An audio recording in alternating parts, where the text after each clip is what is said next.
Hello everyone, welcome to Edutap. So in today's 10 minutes a day series हम discuss करेंगे module A से banker special relationship part 1 which is very important topic from examination point of view. तो after watching this video आपको clearly पता चल जाएगा इस particular topic की इंपॉर्टेंस, कितनी डेप्थ में आपको इसको पढ़ना चाहिए और कौन कौन से क्वेश्चन आप एग्जाम में एक्सपेक्ट कर सकते हो। और अगर आप टारगेट कर रहे हैं ना जैब नवंबर 2025 को, तो you should have a fair idea of previous year question, most important topic and important MCQ, जिसका एक बहुत ही अच्छा पीडीएफ डॉक्यूमेंट तैयार किया गया है। डिस्क्रिप्शन बॉक्स में जाइए और फाइल को एक्सेस कीजिए और अपनी प्रिपरेशन को और आसान बनाइए। It is free of cost, because ये तीन जो इंपॉर्टेंट चीज़ें हैं, previous year question, most important topic, important MCQs, ये आपको रियल एग्जाम का पैटर्न बताते हैं। इंपॉर्टेंट टॉपिक यानी हाई वेटेज वाले टॉपिक एंड एमसीक्यूज, इससे क्या होता है आपकी स्पीड और एक्यूरेसी दोनों इंक्रीज होती है।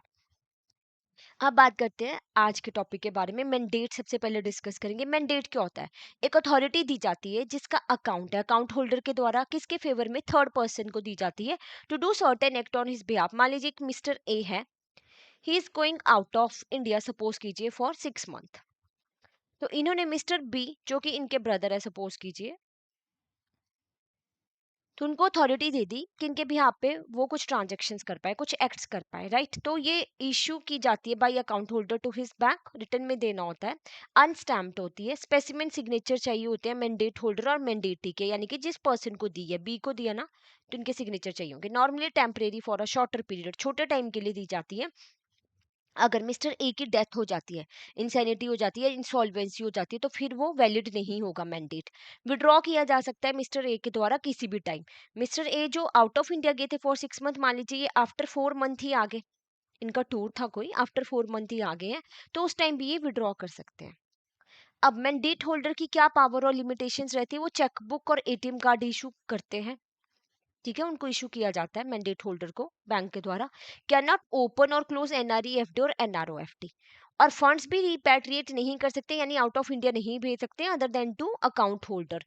यानी कि मिस्टर बी मिस्टर ए को ही पैसे भेज सकता है और किसी को नहीं भेज सकता।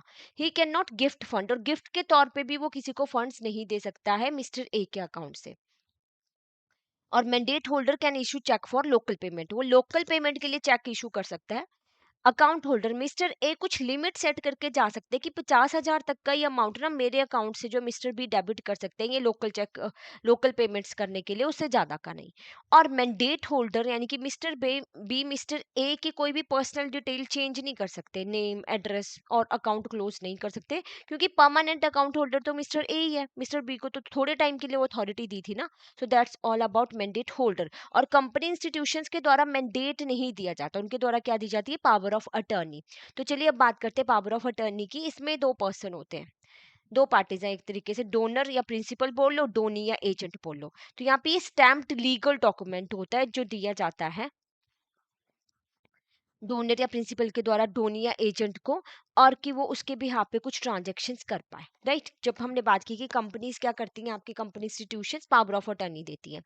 अब जर्नल या यूनिवर्सल पावर ऑफ अटर्नी भी हो सकती है आपकी, स्पेसिफिक या लिमिटेड भी हो सकती है। तो जर्नल यूनिवर्सल में आपको ज्यादा पावर दी जा रही है, एक्सटेंसिव पावर्स आपको मिलती है। आप चेक लिख सकते हो, चेक पास कर सकते हो, बाकी डिसीजन ले सकते हो। मान लीजिए किसी कंपनी ने, रिलायंस ने, एक पर्सन है मिस्टर ए, इनको power of attorney, general power of attorney दी है, वो डायरेक्टर की पोस्ट पे है, तो बहुत सारी ट्रांजेक्शन वो कर पाते हैं। एक होती है स्पेसिफिक या लिमिटेड, यानी कि किसी स्पेसिफिक पर्पज या सिंगल ट्रांजेक्शन के लिए। जो मिस्टर ए है, सपोज कीजिए उन्होंने मिस्टर बी को बोला कि तुम ना मेरे लिए एक प्लॉट खरीदो, तो क्या है, स्पेसिफिक पर्पज के लिए दी है, सिंगल ट्रांजेक्शन के लिए दी है, तो वो स्पेसिफिक या लिमिटेड हो जाती है, राइट। तो ये आपकी किसी भी टाइम रिवोक की जा सकती है, and it is automatically revoked by death, insanity, insolvency of principal. अगर प्रिंसिपल की डेथ हो जाती है, इंसैनिटी हो जाती है, इंसॉल्वेंसी हो जाती है, तो उस टाइम वो रिवोक हो जाएगी। फिड्यूशरीज आपकी जैसे एग्जीक्यूटर्स हो गए, एडमिनिस्ट्रेटर्स हो गया, लीगल गार्डियंस हो गए, कैन नॉट अपॉइंट एजेंट, वो एजेंट्स को अपॉइंट नहीं कर सकते आगे, यानी कि अपनी अथॉरिटी डेलीगेट नहीं कर सकते हैं। Attorney can not delegate his power unless his power of attorney specifically provide for power of substitution. Power of attorney में अगर मेंशन किया होगा कि वो अपनी अथॉरिटी किसी को दे सकते हैं, तब तो वो दे सकते हैं। अगर नहीं किया है तो फिर he can not delegate his authority, मतलब जो उनको पावर दिया ना कि उनका वो काम है उन्होंने करना है, वो आगे किसी थर्ड पर्सन को नहीं दे सकते हैं।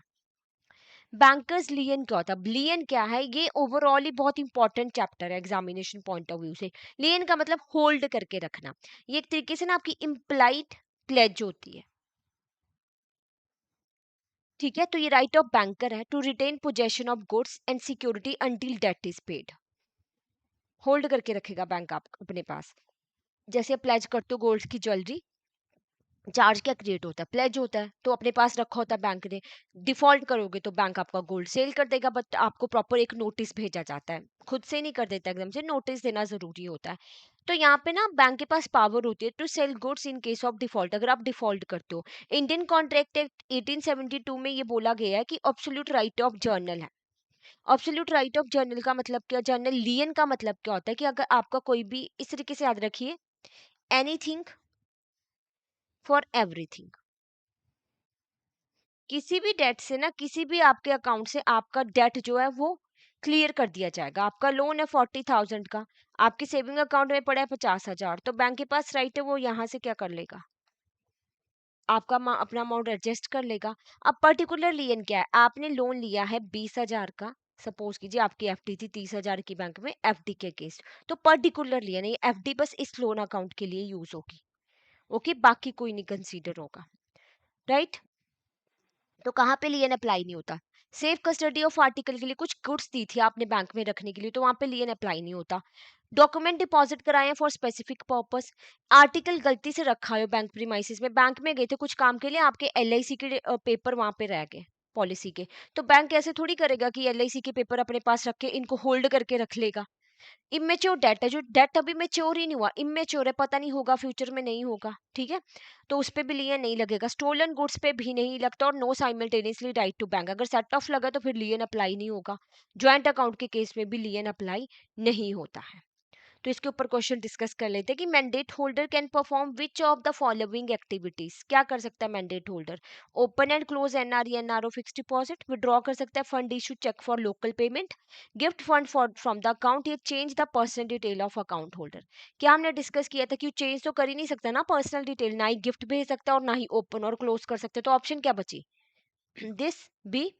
तो your B is right answer, okay. अब which of the following is not cover under bankers general lien, क्या कंसीडर नहीं होगा?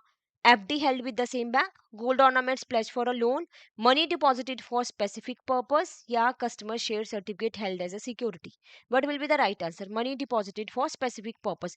जर्नल लियन में हमने क्या डिस्कस किया था कि अगर एफडी भी आपके सेम बैंक पे, कि जर्नल लियन मिल जाता है बैंक को कि वो किसी भी, एनीथिंग फॉर एवरीथिंग, किसी को भी होल्ड करके रख सकता है ना, अगर आप पेमेंट नहीं करते हो, गोल्ड ऑर्नामेंट्स रखे हैं, चाहे आपने शेयर सर्टिफिकेट रखे हैं एज अ सिक्योरिटी, बस हाँ, जो पैसा आपने स्पेसिफिक पर्पस के लिए डिपॉजिट कराया ना, उसको होल्ड करके नहीं रखा जाता।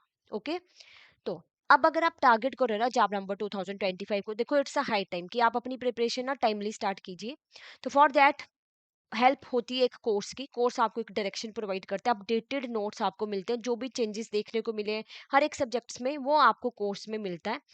तो कम टाइम में अच्छी प्रिपरेशन एक हो जाती है। तो what you have to do, आपको कोर्स में क्लिक करना है, कुछ आप कोर्सेज पे जाना है, जब आप कोर्सेज में आप देख पाएंगे, जैसे आप स्क्रॉल डाउन करोगे, कॉम्बो में आपको मिलेगा कंप्लीट मास्टर कोर्स, जिसमें आपको लाइव क्लासेस मिलती है, concept classes, concept notes, mock test also. तो यहाँ पे आपको मिल रहा है flat 80% off, you have to use a coupon code JAP80 to get this flat 80% off, right? और अगर आप सिंगल सिंगल इंडिविजुअल सब्जेक्ट्स को टारगेट कर रहे हो ना, तो वो भी आपको इंडिविजुअल सब्जेक्ट्स वाइज ना मास्टर कोर्स अवेलेबल है। तो यहाँ पे भी आपको कूपन कोड यूज करना है JAP80 to get this off, like flat 80% off, और अपनी प्रिपरेशन को और आसान बनाना है। तो बाय नाउ पे क्लिक करेंगे, कूपन कोड लगाना ना भूलिएगा, और नो मोर पे जाके आपको बाकी और डिटेल्स मिल जाएंगी कोर्स से रेलेवेंट। और कोई डाउट और कोई क्वेरी है ना आपको, तो इस नंबर पे कॉल कर सकते हो, आप मेल कर सकते हो hello@edutap.co.in, और वेबसाइट पे डायरेक्टली यहाँ से भी विजिट कर सकते हो। Thank you so much.